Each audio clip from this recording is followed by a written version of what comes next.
कृष्ण कृष्ण हरे हरे। कृष्ण जय श्री कृष्ण। कल की कथा में हमने सुना कि भगवान कह रहे हैं, सुखदेव जी भी बोल रहे हैं कि परीक्षित, भगवान श्री कृष्ण का अभिषेक होने पर जो जीव स्वभाव से ही क्रूर है वे भी बैरहीन हो गए, उनमें भी परस्पर मित्रता हो गई।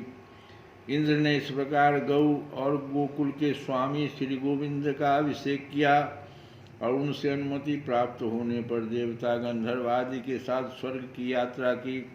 आज की कथा में वरुण लोक से नंद जी को छुड़ाकर लाने की कथा चलेगी। श्री सुखदेव जी कहते हैं, परीक्षित, नंद बाबा ने कार्तिक शुक्ल एकादशी का उपवास किया और भगवान की पूजा की। कार्तिक शुक्ल एकादशी तथा उसी दिन रात में द्वादशी लगने पर स्नान करने के लिए यमुना जल में प्रवेश किया। नंद बाबा को यह मालूम नहीं था कि यह असुरों की बेला है। रात्रि जो है असुर की बेला होती है, इसीलिए वे रात के समय ही यमुना जल में घुस गए। उस समय वरुण के सेवक एक असुर ने उन्हें पकड़ लिया और वह अपने स्वामी के पास ले गया।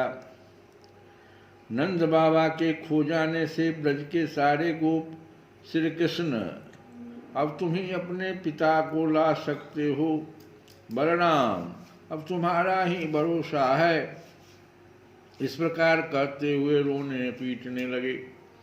भगवान श्री कृष्ण सर्वशक्तिमान हैं एवं सदा से ही अपने भक्तों का भय भगाते आए हैं। जब उन्होंने ब्रजवासियों का रोना पीटना सुना और यह जाना कि पिताजी को वरुण का कोई सेवक ले गया है, तब वे वरुण जी के पास गए। जब लोकपाल वरुण ने देखा कि समस्त जगत के अंतरिंद्रिय और बहिर्इंद्रियों के प्रवर्तक भगवान श्री कृष्ण स्वयं उनके यहाँ पधारे हैं, तब उन्होंने उनकी बहुत बड़ी पूजा की। भगवान के दर्शन से उनका रोम रोम आनंद से खिल उठा। इसके बाद उन्होंने भगवान से निवेदन किया। वरुण जी ने कहा, प्रभु आज मेरा शरीर धारण करना सफल हुआ, आज मुझे संपूर्ण पुरुषार्थ प्राप्त हो गया, क्योंकि आज मुझे आपके चरणों की सेवा का शुभ अवसर प्राप्त हुआ है। भगवान जिन्हें भी आपके चरण कमलों की सेवा का शुभ अवसर मिला वे भवसागर से पार हो गए। आप भक्तों के भगवान, वेदांतियों के ब्रह्म और योगियों के परमात्मा हैं। आपके स्वरूप में विभिन्न लोक सृष्टियों की कल्पना करने वाली माया नहीं है, ऐसे श्रुति कहती है। मैं आपको नमस्कार करता हूँ। प्रभु मेरा यह सेवक बड़ा मूढ़ और अनजान है, वो अपने कर्तव्य को भी नहीं जानता। वही आपके पिताजी को ले आया है, आप कृपा करके उसका अपराध क्षमा कीजिए। गोविंद मैं जानता हूँ कि आप अपने पिता के प्रति बड़ा प्रेम भाव रखते हैं, वे आपके पिता हैं, उन्हें आप ले जाइए। परंतु भगवान आप सबके अंतर्यामी, सबके साक्षी हैं, इसलिए विश्व विमोहन श्री कृष्ण आप मुझ दास पर भी कृपा कीजिए। श्री सुखदेव जी कहते हैं, परीक्षित, भगवान श्री कृष्ण ब्रह्मा आदि ईश्वरों के भी ईश्वर हैं। लोकपाल वरुण ने इस प्रकार उनकी स्तुति करके उन्हें प्रसन्न किया। इसके बाद भगवान अपने पिता नंद जी को लेकर ब्रज में चले आए और ब्रजवासी भाई बंधुओं को आनंदित किया।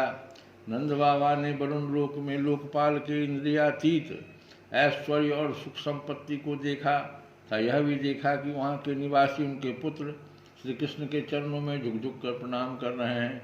उन्हें बड़ा विस्मय हुआ। उन्होंने ब्रज में आकर अपने जाति भाइयों को सब बातें कह सुनाई। परीक्षित भगवान के प्रेमी गोपियाँ सुनकर ऐसा समझने लगे कि अरे ये तो स्वयं भगवान है। तब उन्होंने मन ही मन बड़ी उत्सुकता से विचार किया कि क्या कभी जगदीश्वर भगवान श्री कृष्ण हम लोगों को भी अपना वह मायातीत स्वधाम, जहाँ केवल इनके प्रेमी भक्त ही जा सकते हैं, दिखलाएंगे। परीक्षित भगवान श्री कृष्ण स्वयं सर्वदर्शी हैं, भला उनसे यह बात कैसे छिपी रहती।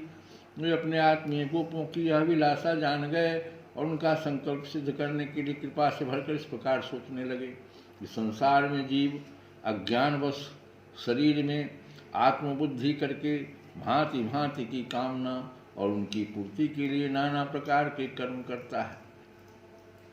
फिर उनके फलस्वरूप देवता, मनुष्य, पशु, पक्षी आदि ऊंची नीची योनियों में भटकता फिरता है। अपनी असली गति को, आत्मस्वरूप को नहीं पहचान पाता। भगवान क्या सोच रहे हैं कि इस संसार में जीव अज्ञानवश शरीर में आत्मबुद्धि करके, इस लाइन को खूब अच्छी तरह से समझने की चीज़ है। आज के पाठ का ये सबसे गूढ़ अंश है कि संसार में जीव अज्ञानवश शरीर में आत्मबुद्धि करके, कि शरीर हमारा जो है ना यही है सब कुछ, आत्मा है ही नहीं। शरीर में आत्मबुद्धि करके अब भांति भांति की शरीर के लिए कामना करता है और उनकी पूर्ति के लिए नाना प्रकार के कर्म करता है, जिसके फलस्वरूप देवता बनता है, मनुष्य बन जाता है, पशु पक्षी बन जाता है और ऊंची नीची योनियों में भटकता फिरता है। अपनी असली गति को, आत्मस्वरूप को नहीं पहचान पाता। परम दयालु भगवान श्री कृष्ण ने इस प्रकार सोचकर उन गोपों को माया अंधकार से अतीत अपना परम धाम दिखलाया। भगवान ने पहले उनको उस ब्रह्म का साक्षात करवाया जिसका स्वरूप सत्य, ज्ञान, अनंत, सनातन और ज्योति स्वरूप है तथा समाधिनिष्ठ, गुणातीत पुरुष ही जिसे देख पाते हैं।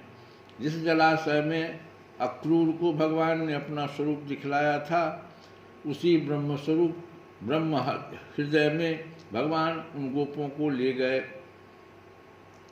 वहाँ उन लोगों ने उसमें डुबकी लगाई, वे ब्रह्म हृदय में प्रवेश कर गए। तब भगवान ने उसमें से उनको निकालकर अपने परम धाम का दर्शन कराया। उस दिव्य भगवत स्वरूप लोक को देखकर नंद आदि गोप परमानंद में मग्न हो गए। वहाँ उन्होंने देखा कि सारे वेद मूर्तिमान होकर भगवान श्री कृष्ण की स्तुति कर रहे हैं। यह देखकर वे सब के सब परम विस्मित हो गए। श्री कृष्ण गोविंद